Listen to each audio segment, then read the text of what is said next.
Hello, my name is Dwayne Blair. In this next video, we're going to take a look at some tips and deflections.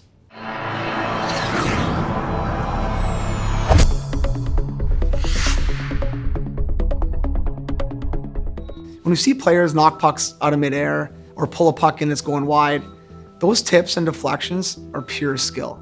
These players that are good at it practice it. And unfortunately, the only way to get better at tipping a puck or deflecting a puck is by getting repetitions in and continuing to practice. If we break down tips and deflections, there are some key strategies that come into play in order to enhance a player's ability to be able to touch pucks with their stick.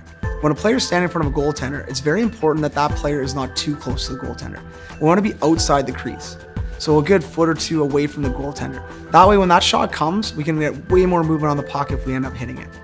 If I'm too close to the goaltender and I tap the puck, there's little movement on that puck and easier for the goaltender to make a save. If a player's standing in front of the net, we want them to pretend that they're the goalie. We want to block that goalie's vision so that when those pucks come through, you're going to have the ability to knock a puck down with the goalie unaware of it.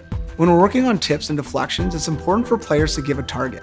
So if a player's standing in front of the net, we want to either have our stick on our forehand side, in the middle, or on our backhand side. That way, when a defenseman's shooting the puck from the blue line, we can give them a target to hit in order for us to be able to deflect the puck. We often see players turn their stick sideways, so the blade of their stick is flat rather than being open. We want to create as much space as we can to knock that puck down. So if our blade is opened up, then we get a good opportunity to make better contact with our blade or our shaft of our stick when we're tipping that puck. When pucks are coming along the ice, we simply want to direct them into the net. So if we're in front of the net, we're going to tip them to the left side or the right side, depending on where they're coming. So either off the forehand of our blade or the backhand of our blade. If they're coming in the middle, we can give them light touches, or we can also turn our blade over in order to open it up for pucks to get off the ice and up in the air. It's very important for a player to keep their eye on the puck. If a defenseman's shooting the puck from the blue line, we want to keep our eye on that puck as long as we can in order to make good contact. We don't want players swinging at a puck or coming down hard on a puck.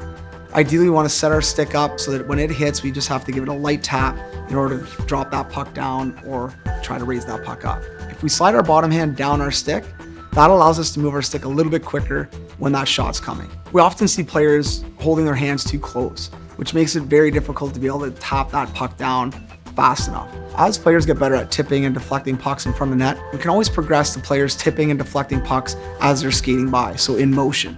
We see a player coming through the crease, watching where that puck's coming from, and as they're skating by, trying to get a stick on that puck in order to deflect or tip it into the net. The more players practice tips and deflections, the better they're going to get. And the better they get at tipping and deflecting pucks, the more of an asset they're going to be in the offensive zone, especially in front of the net. And by being able to touch pucks as they're coming to the net, it's going to translate to more goals and more offense for your team and your players.